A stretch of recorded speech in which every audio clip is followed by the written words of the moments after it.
Hello family, it's African Esquire and I'm here with a new video. Today's video is really going to be exploring why I think it is that African people, we are still colonized. And when we say African people being colonized, that's not just people in Africa. That's all African people all around the world, because in my opinion, when you look at the modern state of African Americans, for example, while we're no longer enslaved, literally, we do know that we're enslaved as far as the prison industrial complex, but while we're no longer literally in chains, the relationship between the Black community in America and the national government is very similar to that of a colony.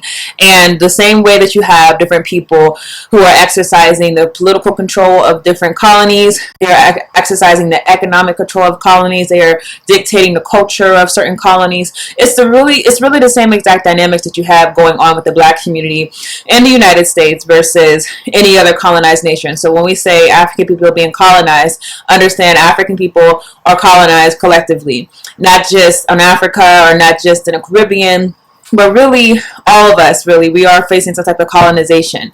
So I want to explore just a few thoughts. This is not an exhaustive list of reasons why I think we're colonized, but I do think this is an important conversation for us to start having. Oftentimes I do videos and I'll read the comments, and a lot of people are all saying the same thing. Why do Africans people keep doing this? Why are they stupid? Are African leaders stupid? What is going on? Why don't you figure it out? But we have to understand that everything that we're doing, everything that we act out as far as why our immobility to actually change something, to actually do something, to our inability to just simply point to the right direction, all of this is carefully orchestrated by the system that has put us in this position. So the only way to figure these things out is not just to point the finger at African people who are victims of the mentality that has been given to us by the colonial masters, but to actually dissect what traits have we picked up as being colonized people, and are these traits leading to our own self-destruction. So I'm going to start with a quote by Dr. Amos Wilson. And I think that he had Dr. Amos Wilson, of course, is a genius in all respects, but this is a very genius quote that I think that he put together. And what he said is that, speaking of African people, that we are possessed by spirits and demons. We have let another people's spirit take possession of our bodies and take possession of our minds. Now, the reason why I think this is such a genius quote, is such a genius observation of his, is because when you think about possession, it's not just, oh, we have something in us that's making us do crazy things, that's making us act out against ourselves. It's actually that you have something in you that's giving you direction. You have something in you that's a voice that's speaking to you. This voice might tell you to do something, and you do something in compliance with that voice. You might be so integrated with and we're using the analogy of a demon or a spirit, you might be so integrated with that spirit that you're not only, you hear the spirit's thoughts as if they're your own thoughts. So when you do something, you don't know that it's not you doing it. It's you really being connected to this spiritual entity that's giving you directions and telling you what to do. So if we think about the Black African subconscious being one that is possessed with something that is not of us, a demon that has no interest in us, it only has an interest to destroy us, then you think about the many times that you see African people on television. You might hear them saying, I hear it all the time, saying things, and we're saying things because this is what we've been taught and it's what's been ingrained into our culture. But a lot of these things that we're saying really doesn't make sense to our own self-interest. I mean, I think it was like Van Jones or someone talking about how the United States was the greatest country to live in, and that, we have to support the military. When you say support the military, are you talking about all the exercises of the military? Are you not aware that a lot of these exercises are being done on the continent of Africa? When you say certain things, are you not aware that you're speaking against your own interests? So this is what a possessed person would face. They would face something telling them to say something, and they think that their thoughts are actually their thoughts, but their thoughts are not original to them. Their thoughts are actually given to them by way of an evil spirit. And, when I thought about Dr. Wilson's quote, is so interesting. There's a scripture in Matthew 12:24-25. It's a very famous scripture. It says, when an impure spirit comes out of a person, it goes through arid places, seeking rest and does not find it. Then it says, I will return to the house that I left. When it arrives, it finds the house unoccupied, swept clean, and put in order. It then goes and takes with it 7 other spirits, more wicked than itself, and then they go in and live there. And the final condition of that person is worse than the first. This is how it will be with this wicked generation. So think about that. What the scripture is saying is that when you have an evil spirit, if you don't actually take action to actually prevent this thing from being able to just re-enter, to be able to take your body as being its home again, not doing any proactive action to prevent this from happening again, then not only does that spirit leave and come back, but it comes back with 7 of its friends, and now you're far worse condition than you were before. So look at this as a metaphor of what's going on with the African continent. Africa thought that it got rid of a demon. That demon was colonialism. And what they thought was that, okay, we have proven that we can take care of ourselves. We have proven that we deserve independence. Therefore, we're going to be respected by the Western governments. We're going to be respected as a people. And they thought that that was enough. And a lot of times you had good leaders who were in these powerful positions inside of African countries. However, because the whole colonized system has not been shifted, has not been changed, you've left the house in the same exact condition that you left it in whenever the colonists left. So you've left it in the same exact condition. For example, just one example is that with colonialism, the right thing to have done would be that all of the ownership of African resources that were owned by Europeans, well, okay, if we're getting rid of European influence, we have to be getting rid of European ownership that was only acquired by way of colonialism. So if you're getting rid of colonialism, it's not just getting rid of the government telling you what to do, it's actually transferring power, because we know that the only real power is the power that you get from wealth, the power that you get from ownership, the power that you get from being able to control the natural resources in your country. So the idea that colonialism ended, yes, you still had Britain, and you still had Germany, and you still had France owning the resources in these countries, owning the mines, having ownership of these things, and there's no transfer of wealth, there's no transfer to the people. You think that you actually colonized, but you're not. And the fact that you left it in that state, you left your house completely unoccupied. So you think you got rid of that demon, but you didn't really get rid of the demon, because you still left it to a position where anyone who wanted to influence the political atmosphere of your country could come in and just simply manipulate the people enough to actually turn against the same political leader that might have been put there in the first place. But now, if that outside power wants that leader to be deemed as an enemy, they have the power to do so. So that's what would happen originally. So what you had happen is that the Europeans, they were formerly the colonists, and then eventually what you've seen happen is that the colonists had to back up, basically, and the colonies thought that they were getting some type of independence. After all, colonialism was too expensive at that point to actually be maintaining as far as the European empire. But what we've seen is that there was a new superpower that rose up.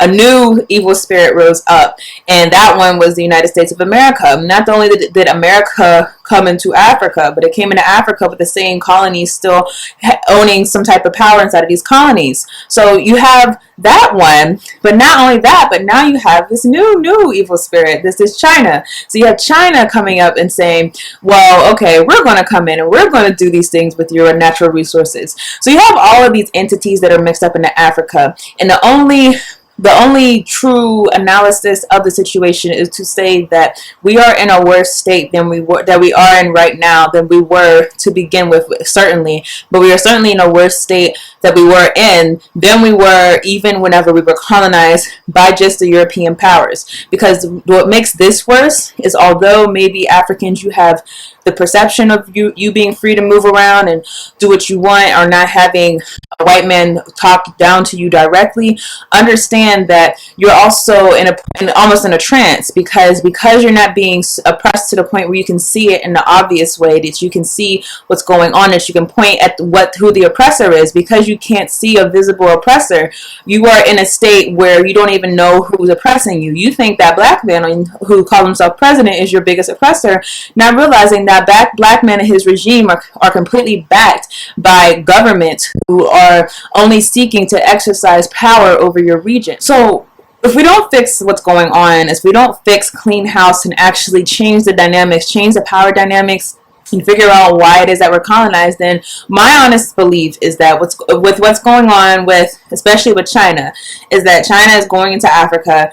Unlike the United States and Europe, they didn't go into Africa with guns. They went into Africa with this perception of friendship. And because of that, people are less on alert, and people are selling away the assets of Africa without anyone thinking twice, because you think that because this person didn't come in with an army that you are not being invaded, that you're not being destroyed because it didn't happen that way.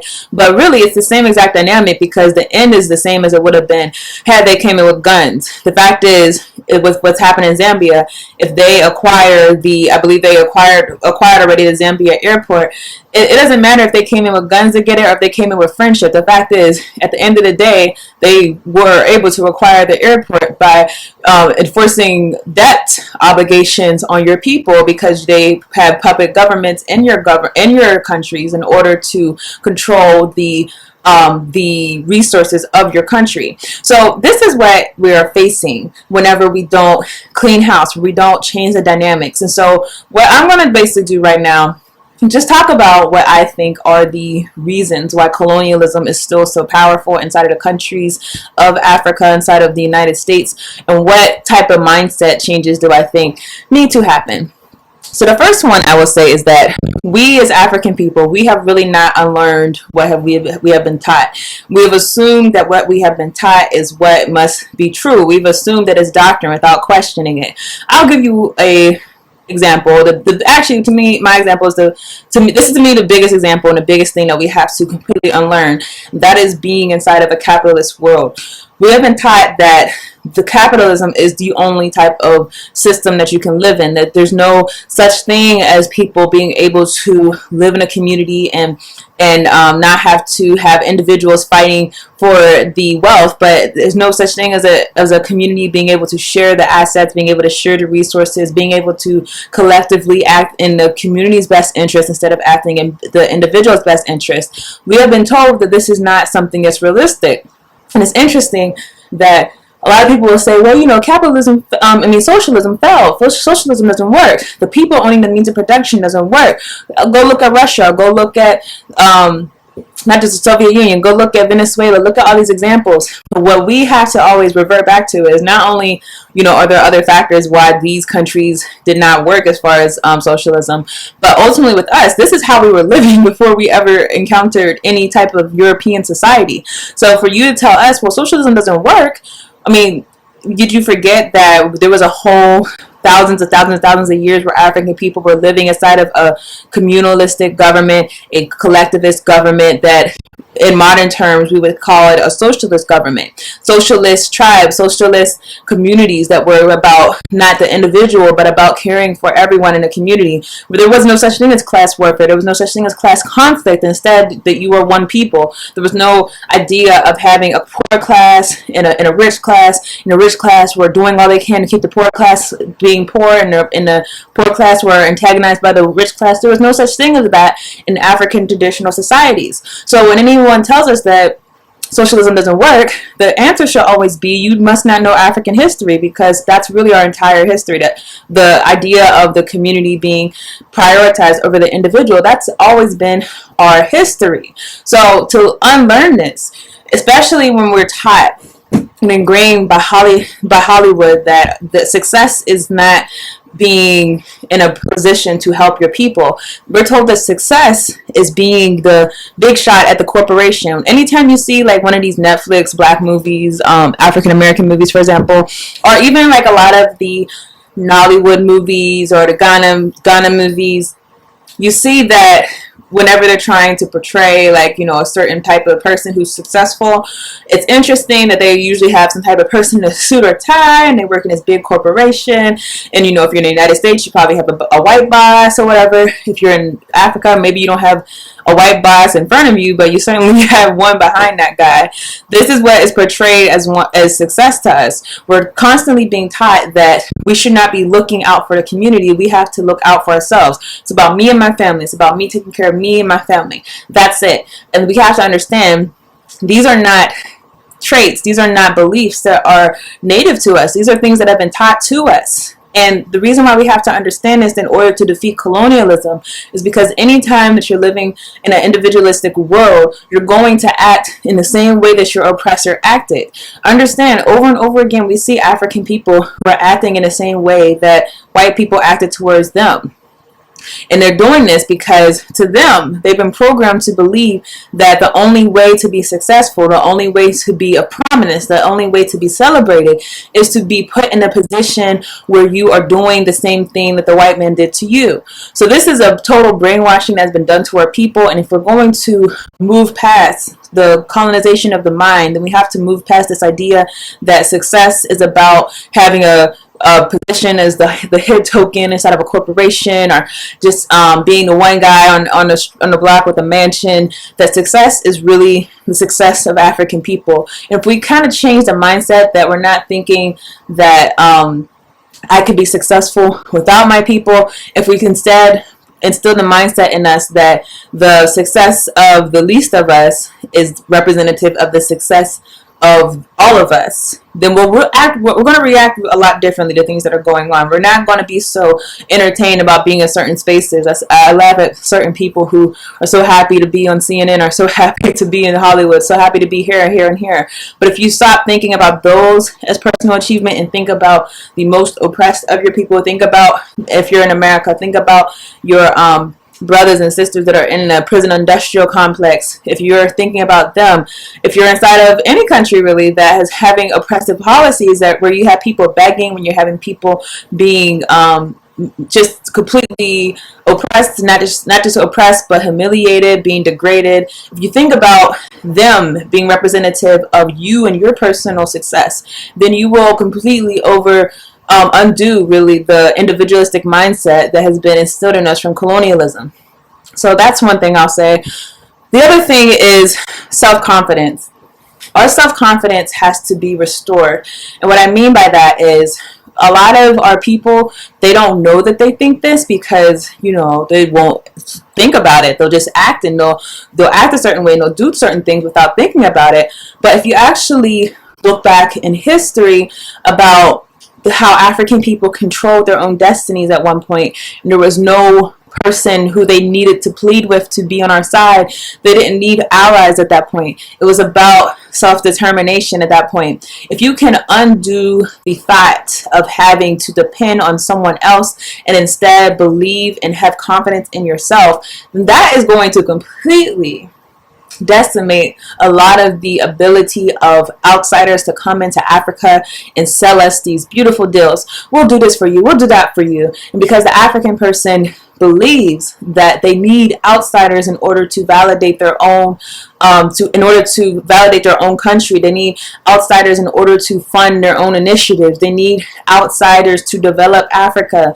And if you stop believing that you need those people, instead believe that it is our capacity, it is our capability to do these things for ourselves, that will completely undo the ability of these outside countries to actually come in and do these manipulative deals. So this goes on multiple levels, and it doesn't just mean that you stop looking to Europe or China or America to help and fix your problems, but also even just on a local level, if we're talking about Africans in America, when you have people saying, okay, this is what's going to help you, this is what's going to save you, African people, we have to give you jobs. And I hear all types of people saying this, politicians, whether it's civil rights leaders, this is what they say, jobs. You hardly ever hear them say entrepreneurship. So when you're saying jobs, and you're saying that this is something that the government has to give you, what you're basically saying is that it's someone who is not black has to hire you. So you are completely undermining any thought that you actually having economic prosperity, you actually being able to adhere and live in this land without having to beg for someone else. You're completely undoing that notion that you can be independent and that you can be self-reliant. So this goes on, with the local Black community in America, but certainly in Africa, this idea that we have to get help from other people. We need your help. We need your charity. We need you to send us something. We need you to help us, liberate us from this dictator. Please help us. This is the mentality that this has been instilled in us. But always remember that we really do have the power already, and the big key to colonialism continuing is us not realizing that we have the power. The idea that we need aid, that we need loans, that we need some type of thing from outside governments in order to develop Africa. And as Julius Nair said, why do we need these things when we know damn well, as far as like debt, there's no way that we could pay this debt off as far as our country. So if that's the case, if money's not going to help us out because we know we can't pay it off, and we know certainly the raising taxes can't pay it off because the taxpayer in Africa can't afford these crazy prices and projects that you're trying to do, then there has to be something else that we can do outside of looking for money. And the answer is we have the resources to do all of these things. So if we change our perspectives, or if we change our mindset from saying that we are trying to get loans from these people so that we can pay it off, get loans from that people, and instead change our perspectives into saying that we need to develop our own ability to actually mine our natural resources, to extract them, to actually make sure that our people are getting adequate pay for them and not living in horrible conditions in order to pay for them, to make sure that they're being owned and controlled by our people. These are the things that we should be talking about when it comes to the development of Africa. The development of Africa should not be in the same conversation as loans, as aid, as any of those things from outside entities. The only thing that we should be talking about is developing our industries and developing our ability to take advantage of what every single other country in the world understands that we have an advantage over. We are in the geographic proximity, us who are on a continent, geographic proximity to the richest continent on the earth, with the richest minerals that you walk on every day when you walk outside, the richest the richest land masses, the most diverse continent, all in all, and you have all the access to these resources. Should you actually fight for them? Should you be wakened to the fact that your answer is right at home? The answer isn't getting on a raft to go to Europe. The answer isn't trying to find a way to America. The answer is actually right in your own soil, right on your own country. So again, it's about self-confidence. Do I have confidence enough to believe that there will be a day where if Africa has an issue, they don't have to go to another country in order to get backing? Do I have confidence enough to believe that African elections won't have to be watched by Western governments? That if they're having a conflict with another country, that doesn't have to be funded by an outside government? Do we have enough confidence to believe that we can stand on our own without depending on a colonial master? And that is all a perspective change, and understanding first that our history before colonialism was so much more stronger and so much more prevalent than what we have today. That is the first step, reading and understanding what happened before, and understanding that our freedom and our liberation is the predominant mass of our history as it exists right now. So the last, and again, this is not an exhaustive list.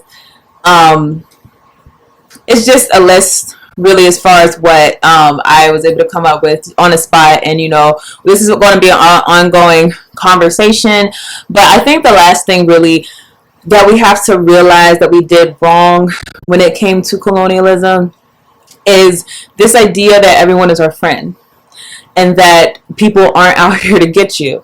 And this is where Karl Marx is actually accurate. If you look at how outside cultures react to people having an advantage over them, it's not, oh, you have an advantage over me, let me actually try to be your friend and learn from you, maybe I can have an advantage too. That's not the reaction. The reaction is actually, you have an advantage over me, I need to figure out a way to exploit you in order for me to have an advantage over you. This idea that we have friends, John Henrik Clarke said it very clearly, we don't have any friends. And when you look at the history of African people, what makes you think that people want to be your friend just because you're black, just because you're African? The common sense thing is that you have something that they want, and we have to understand.